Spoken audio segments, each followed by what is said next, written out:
10 rzeczy, których mogliście nie wiedzieć o Illuminati. Cześć, witajcie na kanale Inspirujące Historie. Dzisiaj porozmawiamy o temacie, który intryguje ludzką wyobraźnię już od wieków. Porozmawiamy o sekretnym zakonie, stowarzyszeniu Illuminati. To jeden z ulubionych tematów twórców zarówno teorii spiskowych, jak i ówczesnej popkultury. Niektórzy mówią, że ten zakon już dawno nie istnieje i jest tylko dobrym tematem do literackiej i filmowej fikcji, a inni zarzekają się, że Illuminati na pewno istnieje. Cała ta zagadkowość i tajemniczość sprawia, że Illuminati stał się w popkulturze modny i cool. Dla twórców i autorów zawsze przyciągał publikę. Weźmy na przykład twórczość Dana Browna ostatnich lat, a ponieważ nasz mózg jest stworzony do tak zwanego łączenia kropek, co pozwoliło gatunkowi ludzkiemu na przetrwanie, Illuminati stanowi doskonałe uzupełnienie dla wszystkich teorii spiskowych i dla ludzi, którzy te teorie prezentują. Fakt numer 1. Illuminati zostało założone w Bawarii, dzisiejsze Niemcy, w 1776 roku przez Adama Weishaupta, profesora katolickiego prawa kanonicznego. Z powodu prześladowań wszystkich potencjalnie antykatolickich idei, społeczność Illuminati miała pozostać utrzymywana w tajemnicy dla bezpieczeństwa jej członków. Początkowymi założeniami było promowanie racjonalizmu i zredukowanie wpływu Kościoła katolickiego na rozwój nowych oświeconych idei, które poszerzają spojrzenie na świat w społeczeństwie. Samo słowo Illuminati oznacza właśnie oświecony, rozjaśniony. To dlatego w przeszłości ta grupa raczej wspierała ruchy rewolucyjne, niż poklepywała rozpływanie się monarchów w luksusie. Fakt numer 2. Wielu historyków mówi, że działalność Illuminati nigdy nie osiągnęła jakiegoś znaczącego sukcesu czy wpływu na świat. Są również tacy, którzy uważają, że Illuminati przejęło rządy nad światem i do dziś kontrolują go z ukrycia. Wydaje się jednak, że większość ludzi mówiących o Illuminati zupełnie odwrotnie rozumie misję, jaką to stowarzyszenie sobie stawiało. Czyli grupa ludzi, której cele były antymonarchiczne, antydoktrynie Kościoła. Wspieranie rewolucji często uważana jest za grupę, która chciała przejąć kontrolę i zdominować świat.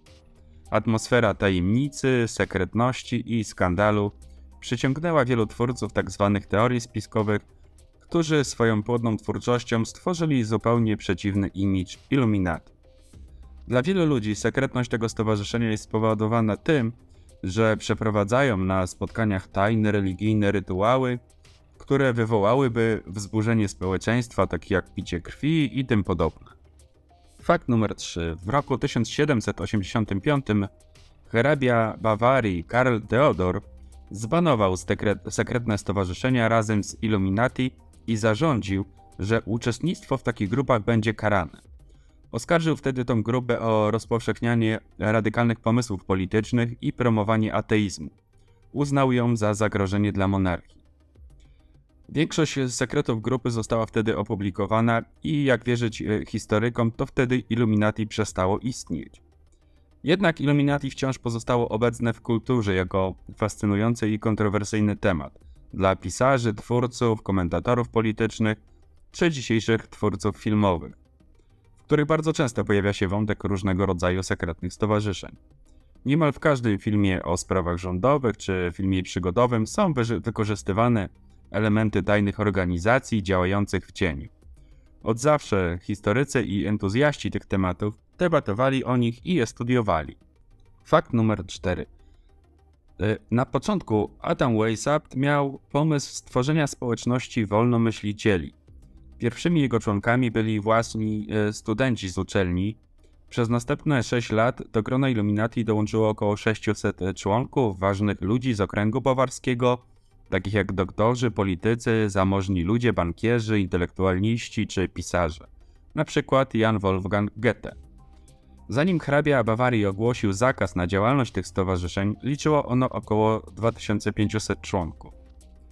Zasady, jakie propagowali Illuminati, to sprzeciwiali się przesądom, zwierzchności rządów i kościoła nad społeczeństwem, szerząc tzw. oświecone pomysły wśród ludzi podobnie myślących.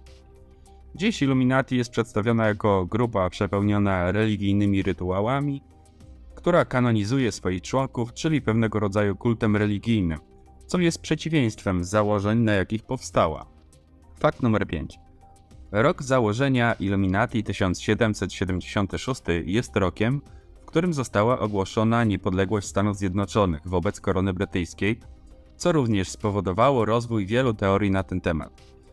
Doprowadziło to do wielu spekulacji, jakoby ojcowie założyciele Stanów Zjednoczonych byli właśnie członkami Illuminati i że to właśnie za sprawą Illuminati Stany Zjednoczone oddzieliły się od monarchii brytyjskiej. Fakt numer 6. Kolejną błędną koncepcją jest to, że wszystko widzące oko w trójkącie jest dzisiaj symbolem reprezentującym Illuminati. Obecność tego symbolu na banknocie $1 sprawiła, że wielu ludzi zaczęło myśleć, że ta grupa kontroluje rząd Stanów Zjednoczonych. Tak naprawdę symbolem Illuminati była tak zwana mądra sowa, która reprezentowała grecką Atenę, boginię mądrości. Nagle jednak ten symbol w kulturze się zmienił i Illuminati zaczęła być kojarzona właśnie ze wszystko widzącym okiem i New World Order, czyli tak zwanym nowym porządkiem świata. Fakt numer 7. Kiedy twórca Illuminati, Weishaupt, został dziekanem Uniwersytetu w Ingolstadt, spotkał się z dużymi atakami ze strony Kościoła katolickiego z powodu swoich wyzwolonych pomysłów. On sam uważał Kościół za nietolerancyjny i wsteczny. Ponieważ wtedy opłata członkowska w wolnych masonach była bardzo wysoka, wymyślił, że stworzy sam taką grupę. Poza tym chciał, żeby jego grupa była sekretna, a wolni masoni sekretni nie byli.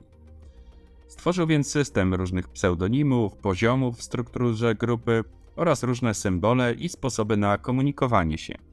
Gdy grupa się rozszerzyła, wyszła poza obszary Bawarii i miała członków z innych części Europy, również np. z Włoch i z Francji. Fakt numer 8. Za najbardziej znanego i najszerzej propagującego dziś koncept Illuminati uważa się Alexa Jonesa, hosta własnego programu internetowego, teoretyka spiskowego, skrajnego prawicowca. Zbudował on stację telewizyjną, która przyciągnęła wielomilionowe zainteresowanie na całym świecie. Celem i narracją stacji było dostarczanie ludziom najnowszych sensacyjnych wiadomości i teorii konspiracyjnych na temat aktualnych wydarzeń na świecie. Show cieszył się ogromną popularnością, a Alex Jones stał się multimilionerem. Jednak w pewnym momencie został zbanowany przez wszystkie sieci streamingowe, YouTube'a, Twittera, Apple i Spotify, gdyż został uznany za zagrożenie dla społeczeństwa z powodu szkodliwości swojego przekazu. W ostatnim roku został oskarżony i skazany na karę ogromnej grzywny z powodu swojej kampanii, jakoby jedna z amerykańskich strzelanin, w której zginęło kilkanaście osób, w tym dzieci, była ustawiona przez rząd, a ludzie pokazani w wiadomościach to aktorzy wynajęci przez tajny rząd. Z tego powodu przez kilka lat rodziny zamordowanych w strzelaninie dzieci doświadczyły dużo krzywd ze strony społeczeństwa z powodu właśnie przekazów Alexa Jonesa i w końcu zaprowadziły go przed sąd. Fakt numer 9. W ostatnich latach wiarę w istnienie Illuminati podsyciła jeszcze działalność Edwarda Snowdena, który pracował dla CIA i stał się głosem publicznym ujawniającym sekrety CIA. Edward Snowden mówi, że CIA szpieguje wszystkich na Ziemi już od lat, co podchwycili teoretycy spiskowi, że oni przecież mówili, że Illuminati wszystkich nas obserwuje ze swoich wygodnych miejsc w amerykańskim rządzie. Fakt numer 10. Historycy uważają, że Illuminati nie przetrwało czasów Bawarii, gdy zostało zakazane przez hrabiego Teodora. Że przetrwały tylko soczyste i tajemnicze opowieści rozpowszechniane przez pisarzy i twórców różnych fabuł. Nikt nigdy od czasów bawarskich nie udowodnił, że ta grupa nadal istnieje. Pomimo to każde szokujące wydarzenie, które ma miejsce na świecie, jest do dziś łączone z tą grupą przez różnych dziennikarzy i teoretyków spiskowych.